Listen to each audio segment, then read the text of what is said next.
For about the last 4 or 5 months, I've been shooting in my studio with the Blackmagic Micro Studio 4K cameras, and I have several of those in my studio. Now, the reason that I switched to them, I'll go into periodically throughout this video. I was previously shooting on Sony cameras, but I wanted something that was a bit better for my overall workflow. I've talked about this a little bit here and there in other videos, but I wanted to do an overall review of the cameras because I've just continuously grown to really like these cameras and how they work in my studio where I'm predominantly creating YouTube content and sometimes doing some live streaming. So if you're interested in learning more about how to set up a multi-camera live stream environment or a studio like this where you can easily switch between camera angles and deploy that feed out to the internet through a live stream or record all of that to a single file that's both editable or ready to upload to YouTube, make sure to check out my multicam live streaming course down in the description below. So first of all, let's talk about the physical design of the camera. Now, I do have this plugged in because I wanted to show a little bit of the menu system as well. What you're seeing here is the camera connected to a cinema style lens. And then, of course, I have HDMI out going into my video switcher, which is an ATEM Extreme Mini. And then I have a solid state drive that it is recording 4K footage to. And then, of course, we have power here. And the reason that I went with this particular lens, which this is the same style lens that I have on all of my cameras in this studio, is mainly because autofocus can be a bit challenging on this type of camera. It doesn't have continuous autofocus. If you're using a lens that supports autofocus, for example, this Lumix 45-175, which is a power zoom lens, and it obviously has autofocus, I can achieve autofocus by on the ATEM Extreme Mini, which is off camera here. I could press focus and it will focus. And it's like a single point focus when you hit the shutter on a normal camera. You press down the shutter part way, it achieves focus, and then it's done focusing until you press down the button again. And this camera supports that, which is good, but it's not super useful in this type of environment where I'm sitting in the same position most of the time. And if I need to make any micro adjustments, it would probably be before I start shooting. So this type of lens with this type of camera works out really well for me. The reason that I wanted to go with this small box style design camera is so that I can more easily mount and position them. With Sony cameras, you have to rig them out with a camera cage or something like that that gives you additional mounting points. Whereas this camera has a 1/4 20 on the top, it has 3/4 20s on the bottom, and then it also is designed to be connected to and ran in that type of configuration. Whereas the Sony camera is designed more to be standalone and yes, can work in conjunction with a setup like this, but I found that this type of camera just works better for my overall workflow. So the box style camera, very simple, very small, and it keeps out of the way, giving me more room on my desk to move about without having cameras interfere. Now, another reason I chose these cameras is because of the Micro Four Thirds platform. There are lots of options there as far as lenses, and I ended up going with these Miki cinema style lenses because I wanted that look that you get from this type of lens. These lenses are rather affordable, and it was easy for me to rig out all of my cameras with this type of lens, and obviously with different focal lengths. But there are some little challenges. For example, these are the buttons that you have to interface with the camera. And if I'm to go and press menu and then toggle through that menu by pressing up or down, and then I have to hit set and then go down the menu, it's a little bit challenging to get through the menu. Now, it's not that bad. It's very easy for me to get through the menu system quickly, to do things like format a drive when I want to start over with a fresh drive, or make little changes to the camera. Even the camera settings, which you can see on the screen, if I press set and then toggle through these different camera settings, it's very easy for me to change the shutter angle, the white balance. Any of those camera settings are just a couple of button presses away and easy to adjust. So there's no complaints for me there as far as the interface goes. Obviously, there are better camera options from settings functionality. For example, the studio camera that has the integrated display gives you a display on the camera with a touchscreen interface, which is definitely much easier to navigate. So let's talk about the image quality. I mean, you're looking at the image quality right now. Whether I'm looking into the main camera or I look off on my alternate angle, I feel like the image quality is really good. This is what I would consider kind of a lower light studio situation. I have a big key light here, another light there, and one hair light behind me, but there's a lot of shadows and stuff in the background around that typically could become problematic depending on the cameras you went with. And being that I used to shoot on Sony, I didn't have any issues there, especially in the darker areas, being lower lit parts of my scene, everything looked good. But I'd have to say these Blackmagic cameras have held up relatively well. And I'll talk a little bit more about that as we get further into this video. So we also have the RAW recording options with this camera, being able to shoot Blackmagic RAW, which is what these cameras do well. And Blackmagic RAW works really well in Adobe Premiere, which is where I spend most of my time editing, and the Blackmagic RAW files edit really well in Adobe Premiere Pro. So as far as the post-processing workflow, I haven't seen any issues or any challenges there having switched to this file type. So let's talk a little bit about the main features of this camera. First of all, it has a dual native ISO, which means if I was in a really low light situation, I have 2 base ISOs that I can work from, giving me more flexibility. Connectivity is important with this type of camera. Obviously, as you can see, I'm going out over HDMI, and HDMI allows for complete camera control and also audio pass-through as well, which are very important, as my main camera is the camera that I have a microphone plugged into, and then that goes HDMI out into the ATEM Mini Extreme ISO, which I use to monitor everything on my screen. And if I was live streaming, I would be switching and everything using the ATEM Mini as well. But what's nice is that on one screen, I can see all of my cameras, I can see the information, I can also start and stop recording all of my cameras, and that's all because of the HDMI connectivity. Now they also have micro SDI in and out.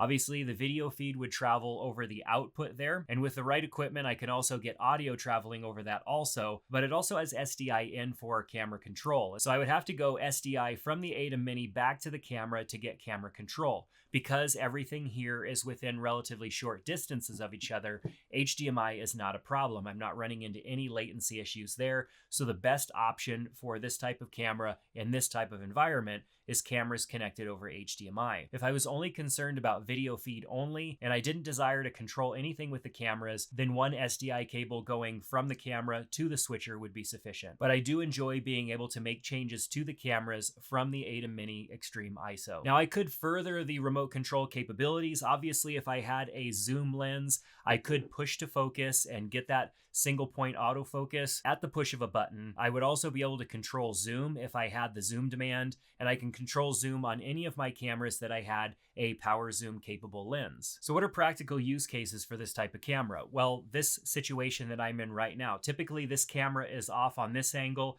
and it shoots down onto the table so that I can get an alternate tabletop angle to the top-down camera angle. And so I have the main camera that I'm looking into. I have a secondary angle that allows me to kind of switch back and forth, help kind of keep the video interesting and stay engaging. I have the top-down camera, which gives me that bird's eye look, and then I have an alternate angle so that I can get alternate angles of the products or different things that I'm looking at. 4 cameras is a lot of cameras, and if I was using Sony cameras still, that's a lot of cameras I'd have to go and start and stop recording on. I'd also have to sync all those files up, so that means doing some sort of clap or whatever, because there's no time code that I could sync all those files up with. And then that's also a lot of SD cards to manage as well. Whereas with my Blackmagic cameras, I can record straight to SSDs and take all those SSDs with me and copy all of that footage over and start editing from there. So while this isn't what I would consider a live production situation, because I'm not broadcasting live, I'm very much treating the capturing of my content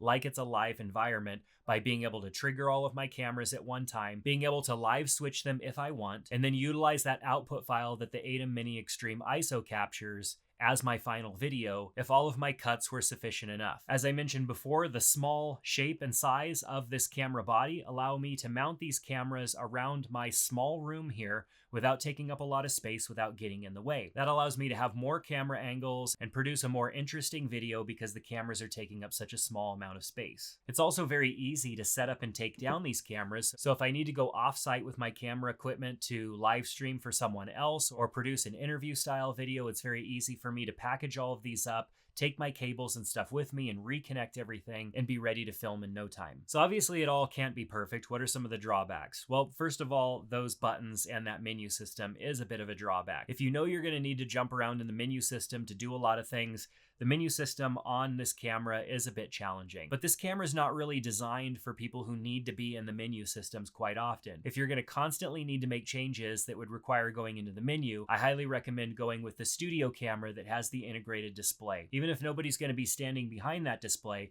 it's so much easier for you to make changes to your camera settings. Even something as simple as formatting your solid state drive is much easier on that studio camera. The Micro Studio cameras are more for set and forget. Get your settings set, mount the camera. Maybe it's harder to reach or it's in a spot that's just more challenging to get to. It's fine because you're not going to be making changes directly to that camera. Of course, there is further remote control of these cameras. If I was to go instead of USB-C into a solid state drive and instead went USB-C into an Ethernet cable that my computer was connected to, I can then make changes to some of the settings through the camera control software on my computer. You could say that external recording is a bit challenging here because you do have to go into a solid state drive over a cable, and out of the box there's no mounting solution for that. And so you either need to go with some sort of a quarter 20 to a mount in which you can clamp that solid state, or just leave it dangling. In my environment here, I'm not worried about those solid state drives getting bumped or falling or anything like that, so I don't have anything too crazy. But if I was out in the field, I would definitely want something more substantial. If you needed to run these cameras off of a battery, they do support batteries, the Canon style battery, but that's going to be limiting as far as battery life. It's not a very large battery. It's not like the bigger batteries that you can get in different sizes, and so you will be limited to the amount of battery life that you can get here. So what you'll probably be looking at is, rather than having the power adapter here, you would have the barrel to a D-tap and then connect this to a battery that has a D-tap connection, like a V-mount battery, and that would get you much longer battery life out of a camera like this. And I actually built out a camera rig using one of these cameras because I wanted to see if I could use one of these cameras out in the field. And it was a surprisingly usable experience using one of these cameras in that type of environment. I made a video about that a couple of months ago. I'll link to it so you can watch it after this one's over. So what about the Blackmagic Ecosystem? I think that's one of the reasons why you choose these cameras in the first place. Yes, they're great cameras, but in the studio environment, these cameras come alive when you connect them to external equipment to control them. For example, the ATEM Mini Extreme ISO allows you to control a variety of things like the gain, the black point, volume, on-demand autofocus, and audio levels, all from the console, which means not having to touch your camera. And if you have a variety of cameras connected to it, you can control all of them individually. If you have your ATEM Mini Extreme ISO connected to a computer, you can also do some color correction individually as well, which is another great option, especially in a situation where maybe the lighting changed and it's affecting your shot. A huge benefit, and one of the reasons that I chose these cameras, is the price point. You really can't get a better camera for the price. These shoot 4K, they're micro four thirds, and they have all the features that I need, and they're $1,000. There obviously are a lot of other cameras that are around $1,000, but in order to outfit them to have a similar workflow, I'm looking at a lot of additional extras and complexity that I'm adding, and not only complexity, but additional cost that I'm adding to my setup to accomplish what these cameras are designed to do out of the box. So my experiences over the last 90 plus days, maybe somewhere between 90 and 120 days,